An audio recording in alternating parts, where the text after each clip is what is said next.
Nữ phi công Anh Thu Nguyên, 44 tuổi, đã thiệt mạng trong vụ tai nạn máy bay nhỏ ở Greenwood, bang Indiana, Mỹ.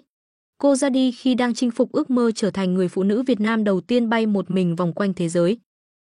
Vụ tai nạn máy bay của anh Thu Nguyên xảy ra sáng ngày 30 tháng 7, sau khi chiếc máy bay cất cánh từ sân bay Indy South Greenwood. Nguyên là người duy nhất có mặt trên máy bay và được tuyên bố là đã tử vong tại hiện trường. Không có thương vong nào được ghi nhận trên mặt đất. Hiện chưa có thông tin về nguyên nhân vụ tai nạn. Anh Thu Nguyên lớn lên ở Việt Nam, chuyển đến Mỹ năm 12 tuổi, sau đó tốt nghiệp Đại học Purdue. Nữ phi công cho biết cô luôn bị mê hoặc bởi những cỗ máy biết bay. Hãy đăng ký kênh A Còng Báo Pháp Luật Thành phố Hồ Chí Minh để không bỏ lỡ những thông tin hấp dẫn.